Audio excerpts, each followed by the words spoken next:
कि ये कहानी मुझे किसी इंसान ने नहीं सुनाई। साफ साफ शब्दों में कहूँ तो बचपन से ही मैं पैरानॉर्मल एंटिटीज़ और उनकी एक्टिविटीज़ को नोटिस कर सकती हूँ।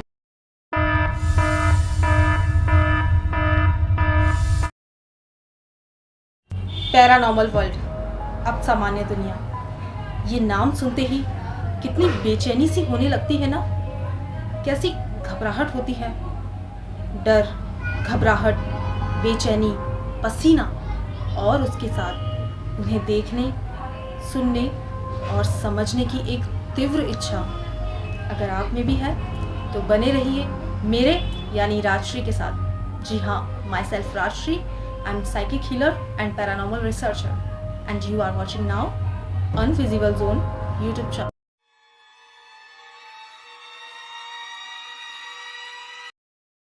मैं नॉर्थ इंडिया के वेस्ट में पड़ने वाले स्टेट ऑफ राजस्थान से बिलोंग करती हूँ। जी हाँ, वही राजस्थान जो भानगढ़ और कुलधरा के नाम से भी जाना जाता है। राजस्थान में पड़ने वाला एक छोटा सा शहर जो कि बेहद छोटा, प्यारा और एक सामान्य सा चारों तरफ से पहाड़ों से घिरा एक शहर है, अजमेर।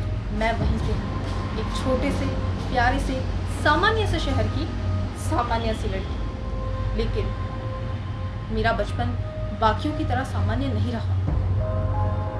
जी हाँ, मेरा बचपन बाकियों की तरह सामान्य नहीं रहा और जो मेरे बचपन में मेरे साथ घटित हुआ वो तो बस एक झलक थी उसकी, जो मेरे युवा अवस्था तक पहुँचते पहुँचते मेरे साथ घटित हुआ।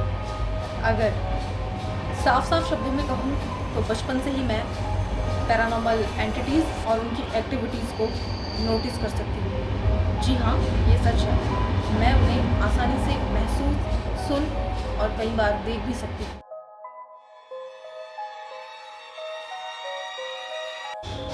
अरे अरे, जस्ट रिलैक्स। मेरे पास कोई एबनॉर्मल पावर्स नहीं है।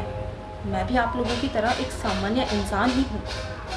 बस आप में और मुझ में फ़र्क केवल इतना है कि मैं इन्हें आसानी से नोटिस कर सकती हूँ, आप नहीं कर सकते। लेकिन डर मुझे भी लगता था और अभी भी लगता है, लेकिन थोड़ा थोड़ा। आप ऐसा नहीं कर सकते क्योंकि आप खुशकिस्मत हैं और मैं इसे अपनी बदकिस्मती कहूँ या कुछ और, ये तो मेरे भैरव ही जाने। आपको बता दूँ कि मैं सबसे ज़्यादा प्यार अपनी माँ और अपने भैरव से करती हूँ। बाकी दुनिया में सारे रिश्ते तो केवल नाम के हैं। सभी रिश्ते केवल मतलब के लिए बनाए जाते हैं, निभाए जाते हैं और तोड़े भी जाते हैं। अगर सही मायने में इस पूरी दुनिया में कोई रिश्ता है तो वो है माँ और संतान का रिश्ता और आत्मा और परमात्मा का रिश्ता। तो इसलिए मेरी माँ और मेरे भैरव मुझे सबसे ज़्यादा प्यारे हैं।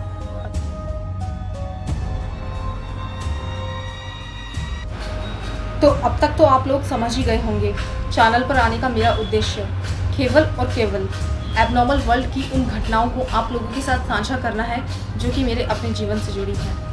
तो आज चैनल का पहला वीडियो है तो मैं आप लोगों को ज़्यादा डराना नहीं चाहती, इसलिए मैं आज आप लोगों के साथ वो इंसिडेंट शेयर करूँगी जो डरावना नहीं बल्कि खूबसूरत है।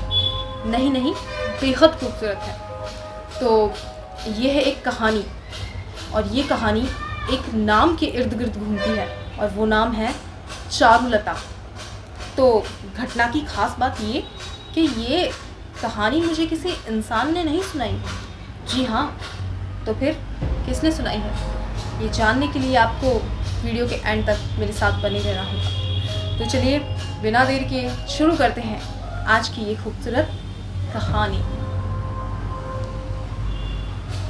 तो ये बात है उन दिनों की जब मेरी LKG पूरी होने ही वाली थी। मैं सुबह सुबह रोज़ उदास चेहरा लिए उदास मन के साथ स्कूल जाया करती थी क्योंकि मुझे स्कूली पढ़ाई में कोई इंटरेस्ट नहीं था, लेकिन स्कूल तो जाना पड़ता है, बस यही सोचकर रोज़ स्कूल जाया करती थी। तो एक बार मैं आपको बता दूं कि हमारे घर से स्कूल जाते वक्त, घर से स्कूल के जो बीच में जो रास्ता पड़ता है उसके ठीक बीचों बीच एक बहुत बड़ा भारी चौराहा पड़ता है और उस चौराहे के किनारे एक बहुत पुराना शिवजी का एक मंदिर था मंदिर के बाहर एक बहुत विशालकाय जटाधारी एक पीपल का पुराना वृक्ष हुआ करता था, जो कि अभी नहीं है, कुछ टाइम पहले ही उसे हटा दिया था।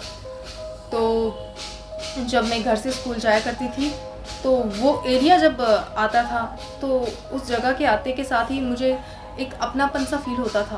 वो जगह बिल्कुल घर जैसी अपनी मालूम होती थी। एक अपनापन सा वहाँ आते ही मुझे महसूस होने लगता था। एंड जैसे ही मैं स्कूल के नज़दीक जाया करती थी मैं और उदास हो जाती थी, क्योंकि मुझे स्कूल जाना बिल्कुल भी नहीं पसंद था। तो इसी बीच की बात है, एक दिन सुबह सुबह मैं मुंह लटकाए उदास चेहरा लिए घर से स्कूल की ओर जा रही। तो रास्ते में वही मंदिर जो मैंने आपको बताया, शिव जी का वही मंदिर और वही चौराहा पड़ा। मंदिर के बाहर जो पीपल का पेड़ था, आज मैंने देखा कि पीपल की पेड़ की जड़ में एक बहुत पुराने से पन्नों के एक बहुत पुराने से कुछ पन्ने, मैं कंप्लीटली उसे किताब भी नहीं कह सकती, कुछ बहुत ही पुराने से पन्ने जड़ में रखे हुए थे। न जाने उन पन्नों को देखकर मुझे क्या हुआ कि मैंने उन्हें देखते ही फट से अपने हाथों में उठा लिया। उन पन्नों को देखते ही मेरे अंदर एक बहुत ही तीव्र जिज्ञासा पैदा हुई और मैंने देखते ही उन पन्नों को अपने हाथ में उठा लिया। और जैसे ही मैंने देखा तो मुझे एक टाइटल दिखा, चारुलता। मुझे समझ आ गया कि ये कोई कहानी है जिसका नाम है चारुलता। मैंने फट से जल्दबाजी में उसे पढ़ना शुरू किया। स्कूल की ओर मेरे कदम बढ़ रहे थे, लेकिन मेरा सारा ध्यान उस कहानी को पढ़ने पर था। कहानी में एक बहुत ही खूबसूरत वर्णन किया हुआ था। कहानी वर्णन के अनुसार कुछ इस प्रकार थी। एक लड़की जिसका नाम था चारुलता, अपने नाम की तरह जिज्ञासा पैदा कर देने वाला और बेहद ही खूबसूरत उसका रंग रूप और यौवन भी था। तो चारुलता एक बहुत ही खूबसूरत लड़की थी और उसकी खूबसूरती का बहुत ही खूबसूरत तरीके से उन पन्नों में वर्णन कर रखा था, जिसको पढ़ने में एक बड़ा ही आनंद मालूम होता है पढ़ने वाले को। इतना खूबसूरत वो वर्णन था। चारुलता के मम्मी पापा नहीं थे, उसकी नानी ने उसे पाल पोस कर बड़ा किया। और चारुलता बचपन से ही दिखने में बेहद खूबसूरत थी और जैसे जैसे वो बड़ी होने लगी उसकी खूबसूरती अपने चरम पर आ चुकी थी। न जाने क्यों, लेकिन चारुलता को सफ़ेद दूधिया मखमली वस्त्र बहुत पसंद थे। तो अब वो प्रतिदिन सफ़ेद मखमली दूधिया रंग के वस्त्र ही पहनने लगी थी। अब हर दिन लोग उसे सफ़ेद वस्त्रों में ही पाते। तो प्रतिदिन उसने सफ़ेद रंग के कपड़े पहनना शुरू कर दिए। उसकी खूबसूरती का जो तेज़ था वो किसी हथियार की धार से कम नहीं था। जो भी उसे देखता उसकी खूबसूरती के तेज से घायल हो जाता। तो चारुलता की खूबसूरती के जो किस्से हर तरफ गांव में फैलने लगे। लड़के उसको देखकर ही उस पर मोहित हो जाते और उसके प्रेम में पड़ जाते। वहीं लड़कियां उससे ईर्ष्या करने लगती और जो कि लाजमी भी था, इतनी खूबसूरत लड़की से कौन नहीं जलेगा। तो कहानी के बीच जिक्र आता है एक बड़े सेठ के लड़के का, एक बड़े व्यापारी का एक लड़का था। कहानी में बताया गया था कि आसपास के लगभग 80 गांव के बड़े जो जमींदार और जो प्रतिष्ठित लोग थे वो अपनी बेटी की शादी उस व्यापारी के बेटे से करना चाहते थे। कारण बस यही कि बहुत बड़ा व्यापारी था, तो हर कोई अपनी बेटी की शादी उस व्यापारी के लड़के से करना चाहता था। लेकिन परेशानी ये थी कि उस लड़के को कोई लड़की पसंद नहीं आती। वो जिस भी लड़की को देखता वो मना कर देता और उसे कोई लड़की पसंद नहीं आती। तो जिस गांव में चारुलता रहा करती थी उस गांव के ज़मींदार की एक इकलौती बेटी थी। तो उसे उस व्यापारी के लड़के से प्रेम हो गया और वो बस कैसे भी उस लड़के से शादी करना चाहती थी। उसने अपने पिता से कहा कि आप कैसे भी करके उस व्यापारी के बेटे से मेरा विवाह करा दो, नहीं तो मैं अपना ये जीवन लीला समाप्त कर दूँगी। मैं उसके प्रेम में पड़ चुकी हूँ और मैं उससे अति प्रेम करती हूँ। तो व्यापारी ने अपनी बेटी का रिश्ता ससम्मान जमींदार ने अपनी बेटी का रिश्ता ससम्मान उस व्यापारी के घर भेजा। व्यापारी का लड़का उस लड़की को देखने आया और बाद में उसने मना कर दिया, यही कहकर कि मुझे लड़की पसंद नहीं आई और मैं ये शादी नहीं कर सकता। ये बात सुनकर उस लड़की को बड़ा दुख हुआ। अब उसने तय कर लिया कि वो जहर खाकर अपने प्राण त्याग देगी। तो जमींदार ने अपनी लड़की को समझाया, उसे बताया कि तुम उसकी इकलौती लड़की हो और मैं तुमसे बहुत प्रेम करता हूँ और अपनी पुत्री के लिए वो कुछ भी कर सकते हैं, और समझा बुझाकर उसे दिलासा दिया कि कैसे भी करके वो उसी लड़के से तुम्हारा विवाह करा देंगे। उसके बाद जमींदार ने एक तरकीब लगाई। जमींदार ने जो तरकीब लगाई वो ये थी कि उस व्यापारी के लड़के को उसी गांव में वापस एक और लड़की को देखने के लिए बुलवाया गया। रिश्ता भेजा व्यापारी का लड़का, उसे शादी में कोई दिलचस्पी नहीं थी। वो अपने पिता के कहे अनुसार फिर से एक लड़की को देखने चला आया और इस बार वो लड़की थी चारुलता। जी हाँ, चारुलता। ये जमींदार की एक साजिश थी। जमींदार का लड़का जैसे ही आया, चारुलता पनघट पर पानी भर रही थी और कुछ लोगों ने, जो कि जमींदार के द्वारा भेजे गए लोग थे, उन्होंने बताया कि वो रही वो लड़की जो वहाँ पर पनघट पर पानी भर रही है। तो जैसे ही व्यापारी के बेटे ने उस चारुलता को देखा, वो उसको देखकर ही उस पर मुग्ध हो गया और उसे देखते ही व्यापारी के लड़के के अंदर एक तीव्र इच्छा उत्पन्न हुई चारुलता को पा लेने की। उसने झट से शादी के लिए हाँ कर दी और अब वो बेचैन रहने लगा। वो जल्द से जल्द चारुलता से शादी करना चाहता था। शादी तय हो चुकी थी और शादी का दिन भी आ गया। फेरे संपन्न हुए और फेरों के दौरान, जब फेरों के बाद दूल्हा दुल्हन की मांगें सिंदूर भरता है, वो वक्त आया। जैसे ही व्यापारी के लड़के ने मांग में सिंदूर भरने के लिए उस लड़की का घूंघट जो उठाया, तो उसने देखा कि ये लड़की वो नहीं है जिसने उसे पनघट पर पानी भरते हुए देखा था, यानी ये चारुलता नहीं है। वो चिल्लाया और चिल्लाकर वहां खड़ा हो गया।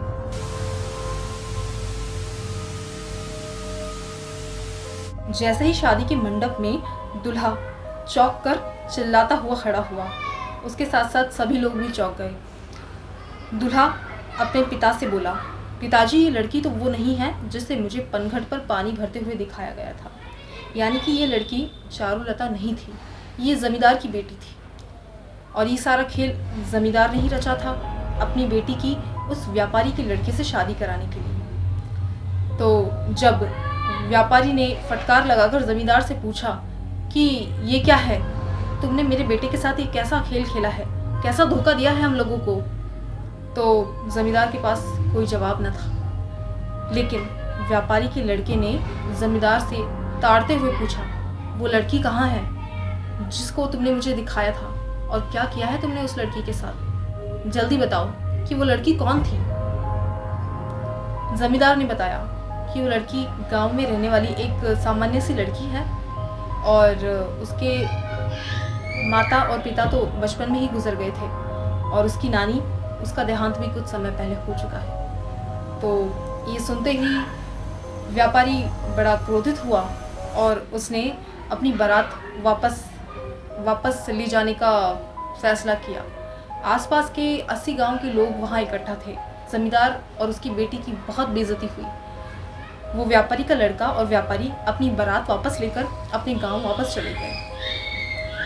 जमींदार की लड़की इस बात का सदमा बर्दाश्त नहीं कर पाई और उसने गांव के एक तालाब में डूबकर अपनी जान दे दी। इसके बाद कहा जाता है कि जमींदार अपनी बेटी की मौत का दोषी सिर्फ और सिर्फ चारुलता को मानता था, इसलिए उसने चारुलता को मारने के लिए एक साजिश रची। साजिश ये थी कि गांव में उस घटना के बाद कुछ लड़कों की आत्महत्या का किस्सा सामने आया और ये सारा खेल गांव वालों के अनुसार जमींदार का रचा रचाया था। जमींदार ने ये सिद्ध कर दिया कि चारुलता के रूप के मोह में पड़कर कई लोग, गांव के नौजवान युवक अपनी जान दे रहे हैं, आत्महत्या कर रहे हैं और ये लड़की डायन है जिसे हमेशा हर वक्त प्रतिदिन सफ़ेद वस्त्रों में पाया जाता है। तो इस डायन को जल्द से जल्द मार दिया जाए, नहीं तो ना जाने कितने नौजवान लड़कों की मौत का ये कारण लड़की बन सकती है। और चारुलता को गांव के चौराहे पर, भरे चौराहे पर पत्थरों से मारा गया। ये ज़मींदार का ऐलान था और गांव के लोगों के थ्रू उसको बड़ी बेरहमी से पत्थर मार मार कर मारा गया। और जब तक चारुलता की जान अभी बाकी थी और वो बस बेहोश हुई थी, लेकिन वो भी ज़िंदा थी, तो ज़मींदार ने उसे ज़िंदा ही उसी तालाब में, जिस तालाब में उसकी बेटी ने आत्महत्या की थी, उसी तालाब में चारुलता को ज़िंदा बहुत ही ज़्यादा वज़न बांधकर उसके शरीर से और तालाब में फेंकवा दिया गया। इस प्रकार चारुलता को ज़िंदा ही उस तालाब में फेंक दिया गया। इतनी खूबसूरती, लेकिन दर्द इतना, अंत इतना दर्दनाक। कहानी के अंत तक पहुँचते पहुँचते मुझे बड़ा दुख हुआ। आज भी वो दुख और वो एहसास मुझे हो रहा है जो उस वक्त पहली बार हुआ था। तो कहानी यहीं ख़त्म नहीं हुई थी, आगे भी बाकी थी। आगे मैंने पढ़ा कि जिस तालाब में चारुलता को डुबोकर मार दिया गया था, वो तालाब का पानी बर्फ़ में तब्दील हो गया और उस बर्फ़ में बहुत ही खूबसूरत पेड़ और पौधे उगाए। देखते ही देखते वो तालाब एक सुंदर बागीचे के रूप में तब्दील हो गया। बिल्कुल वैसे बर्फीले बागीचे जो कि हिमालय में पाए जाते हैं और दार्जिलिंग की पहाड़ियाँ, ये इस तरह का कुछ चित्रण और वर्णन उस कहानी में था। मैं आपको बस एक आइडिया दे रही हूँ ताकि फिर मैं आगे की कहानी पढ़ने के लिए पन्नों को बस पलटने ही वाली थी कि तभी मेरे कानों में स्कूल की घंटी सुनाई पड़ी। मेरे कदम स्कूल के गेट के बाहर पहुँच चुके थे और मैं आज फिर से लेट थी। वही पनिशमेंट और वही डांट आज मुझे वापस पड़ने वाली थी। तो आज मुझे इसका गमना था क्योंकि आज मैं बहुत उत्सुक थी आगे की कहानी पढ़ने के लिए। मैं दौड़ती हुई गेट से स्कूल के अंदर दाखिल हुई और मुझे 10-15 मिनट लेट लाइन में लगना पड़ा। पनिश किया गया। उसके बाद 15 मिनट बाद मुझे क्लासरूम में एंटर होने दिया। मैडम ने भी बहुत ज़्यादा डांटा। उसके बाद फिर अंदर बैठने को दिया। तो जैसे ही मैं अपनी टेबल पर जाती हूँ, मैंने फटाफट वो पन्ने खोले और अपनी रो में नीचे छुपाकर उनको रीड करना स्टार्ट कर दिया। आगे लिखा था कि वो जो तालाब था, जो वो एक खूबसूरत बागीचे में तब्दील हुआ था चारुलता की मृत्यु के बाद। उस बागीचे में खासकर सफ़ेद जीव और सफ़ेद पक्षी और सफ़ेद तितलियाँ, ये उस बगीचे में बहुत ज़्यादा मात्रा में पाई जाती थी। अक्सर लोग सफ़ेद तितलियों का झुंड या फिर सफ़ेद पक्षियों का झुंड उस बागीचे में देखते और वो झुंड सुबह होते होते कहीं गायब सा हो जाता।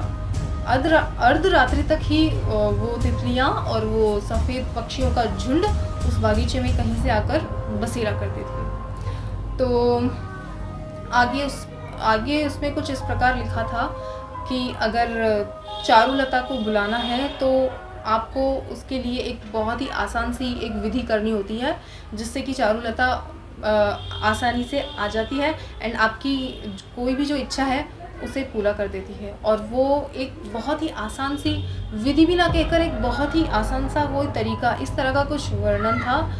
एंड आगे मैं जैसे ही रीड करने वाली थी, मेरे पास बैठा एक लड़का, उसने मुझे देख लिया और उसने मैडम से कंप्लेन कर दी कि कुछ अलग सा ही छुपा कर रीड कर रही है। तो मैम ने मुझसे वो पन्ने छीन लिए। मैंने मैम से बहुत रिक्वेस्ट की कि मैम प्लीज़ मैं अब नहीं रीड करूँगी, मुझे ये पन्ने वापस दे दीजिए, प्लीज़ वापस दे दीजिए। बट मैम ने उन पन्नों को देखा, मुझ पर बहुत गुस्सा हुई और उन पन्नों को बिल्कुल क्रश कर डस्टबिन में डाल दिया। मेरी आंखों के सामने उन पन्नों को डस्टबिन में डाल दिया और मुझे पनिश किया और मुझे नीचे ज़मीन पर बैठाया और कहा कि क्लास एंड होने तक तुम ज़मीन पर ही बैठोगी आज। मैंने कहा ठीक है, मैं एंड होने तक, क्लास के अंत तक ज़मीन पर ही बैठी रही। जैसे ही मैं बस वेट कर रही थी कि बेल बजे और घर के लिए छुट्टी हो तो मैं डस्टबिन से हाथ डालकर वो किताब के पन्ने वापस निकाल लूँगी। और वैसा ही हुआ। बेल बजी, मैंने वेट किया कि सारे स्टूडेंट्स निकल जाएं। उसके बाद मैं लास्ट में लगी थी लाइन में, तो मेरा नंबर लास्ट में आया था तो मैंने डस्टबिन गेट के पास ही था, तो मैंने उसमें से वो पन्ने निकाले और अपनी पॉकेट में डाले। मैं बहुत खुश थी। मैं उस किताब के पन्ने अपने साथ जैसे तैसे कर कर अपनी पॉकेट में ले आई थी, और जैसे ही रास्ते में मैंने उन पन्नों को पढ़ने के लिए खोला, उसके बाद मेरी आंखों के सामने एक अंधकार सा छा गया। पहले तो मुझे समझ नहीं आया, मुझे लगा कि मेरी गलतफहमी है। फिर मैंने ठीक से देखा, लेकिन वो सच था। हुआ क्या था कि वो kiताब के पन्ने वैसे बहुत गले और पुराने थे, इतने गले और पुराने थे, देखने से ही मालूम पड़ रहा था कि बस फटने ही वाले हैं। लेकिन उस किताब के जो अक्षर थे वो आपस में इतने, उनकी स्याही इतनी घुल चुकी थी कि अब उनको पढ़ना ही संभव नहीं था। अक्षर बिल्कुल ही और उनकी बनावट कुछ भी समझ नहीं आ रही थी। मुझे समझ नहीं आया कि ऐसा कैसे हो सकता है। डस्टबिन में तो पानी भी नहीं था, और वैसे भी ये तो टाइपिंग थी, तो पानी से तो जा भी नहीं सकती। मुझे कुछ समझ नहीं आया कि ऐसा कैसे हुआ, लेकिन मुझे बहुत बुरा लगा। मेरी लाइफ में अगर सबसे ज़्यादा मुझे कभी बुरा लगा है तो किसी चीज़ को खोने का, तो वो तभी लगा था। मैंने कोशिश की कि मैं कैसे जैसे तैसे कर कर उसको पढ़ पाऊँ, लेकिन वो पढ़ने लायक बच्चे ही नहीं थे। अब ये सोचने वाली बात है कि इस तरह से स्याही कैसे घुल सकती है, क्योंकि वो किसी पेन की स्याही से तो नहीं लिखा गया था, वो टाइपिंग के थ्रू टाइप करी हुई एक कहानी थी। तो इस तरह से वो शब्द और वो स्याही आपस में नहीं घुल सकती। बड़ा दुख हुआ। फिर मैंने उन पन्नों को फेंका नहीं, अपनी पॉकेट में ही रख लिया और मैं घर आ गई। काफ़ी वक्त लगा मुझे इस घटना को भूलने में, क्योंकि मैं आगे पढ़ना चाहती थी कि चारुलता को किस प्रकार बुलाया जा सकता है। और एक बहुत बड़ा ऐसा लगा कि एक मौका मैंने अपने हाथों से खो दिया। खैर, मैं कर भी क्या सकती थी। उस वक्त एक बहुत छोटी बच्ची थी। तो उसके बाद जब मैं अपनी टीन एज पूरी कर चुकी थी, मैं 90 हाँ, मेरी उम्र उस वक्त 19 साल रही होगी। उस वक्त जब ये मैंने रिसर्च किया अपने लाइफ की, ये जो घटना थी, मैंने उस वक्त इसे काफ़ी रिसर्च किया, क्योंकि उस वक्त मेरे पास काफ़ी रिसोर्सेज थे। तो मुझे ये पता चला, और किसी ने मुझे बताया कि एक सिद्ध शक्ति थी चारुलता जो थी, और वही चाहती थी कि वो अपनी कहानी तुम्हें बताए, और उसने तुम्हें बताया। और ऐसी शक्तियाँ कभी कभी पृथ्वी लोक पर आ जाती हैं, और कोई इंसान जो उनको अपने अकॉर्डिंग ठीक लगता है, वो उसको अपनी कहानी इस तरह से शेयर करती हैं। और साथ में अगर वो ज़्यादा ही प्रसन्न हो उस इंसान से, तो कुछ शक्तियों का कुछ अंश या कुछ शक्तियाँ या कुछ ये कह लीजिए कि कुछ छोटे मोटे पावर्स भी वो उस इंसान को देकर जाती हैं। तो ऐसा ही कोई पावर चारुलता शायद मुझे बचपन में देने वाली थी, लेकिन वो मिस हो गया। और वो क्यों मिस हुआ, इसका एक ही कारण उस व्यक्ति ने मुझे ये बताया कि जब कोई सकारात्मक शक्ति लोगों के जन कल्याण के लिए कुछ सकारात्मक शक्तियाँ किसी इंसान को देना चाहती है, तो नेगेटिव जो फोर्स होती है वो उसको रोक देती है या कोई बाधा उत्पन्न कर देती है, क्योंकि वो सकारात्मक ऊर्जा से उनको भी नुकसान होने का खतरा रहता है। इसलिए कुछ नेगेटिव एनर्जीज़ ने ऐसा चाहा कि तुम्हें वो जो पावर्स थी या फिर जो अपॉर्चुनिटी थी वो ना मिले, और वैसा ही हुआ। खैर, मैंने पूछा कि वापस मुझे मिल सकता है, तो उन्होंने बताया कि नहीं, ऐसे मौके लाइफ में बार बार नहीं मिलते। ये इस प्रकार की शक्तियाँ कभी कभी ही धरती पर आती हैं और फिर वापस चली भी जाती हैं, वो एक जगह बसेरा नहीं बनाती। तो ऐसी ही कोई शक्ति थी चारुलता। तो वीडियो बहुत लंबा हो चुका है, आगे मैं और भी कुछ चीज़ें आप लोगों के साथ शेयर करना चाहती थी, बट नहीं कर पाऊँगी। और ये मेरा पहला वीडियो है, तो मुझे पता है नॉइस आ रहा है बैकग्राउंड से और बहुत सारी कमियां हैं, तो प्लीज़ उनको इग्नोर करना, क्योंकि मेरा कोई एक्सपीरियंस नहीं है यूट्यूब पर। और आप जो भी कमियां अगर कुछ है वीडियोस में, एडिटिंग में, नॉइस में, प्लीज़ अभी के लिए इग्नोर कर दीजिए, एंड मैं धीरे धीरे इम्प्रूव करती जाऊँगी वीडियोज़ की क्वालिटी को। तो माफ़ कीजिएगा, ये फर्स्ट वीडियो था, बहुत सारी गलतियाँ हुई। एंड तो ये था मेरी लाइफ से जुड़ा वो इंसिडेंट, और चारुलता की वो खूबसूरत सी कहानी। तो इसके अलावा मेरी लाइफ की बाकी सारी घटनाएं बहुत ज़्यादा स्कैरी हैं, इसलिए मैंने आज इस घटना से चैनल की शुरुआत की है। तो मेरी आप लोगों से रिक्वेस्ट है, प्लीज़ प्लीज़ प्लीज़ डरना मत, डरने वाली कोई बात नहीं है। आप लोगों को बस एक नॉलेज के तौर पर इन चीज़ों को लेना है। प्लीज़ डरना मत, क्योंकि मैं आप लोगों को डराना नहीं चाहती एंड मैं नहीं चाहती कि मेरी वजह से कुछ लोग दहशत में आ जाएं या डर जाएं। बस आप लोग एक नॉलेज के तौर पर लीजिए, क्योंकि ज़िंदगी का मतलब ही यही है कि हमें अपने अनुभवों से सीखना होता है, और अनुभव करने के लिए हमारी ज़िंदगी बहुत छोटी है, तो इसलिए हमें दूसरों के अनुभवों से सीखना पड़ता है। तो बस आप मेरे अनुभवों से बहुत कुछ सीख सकते हैं पैरानॉर्मल वर्ल्ड के बारे में। तो अभी के लिए बस इतना ही, चलते हैं खम्मा गणिसा, मिलते हैं अगले वीडियो में। तब तक के लिए गुड बाय, टाटा।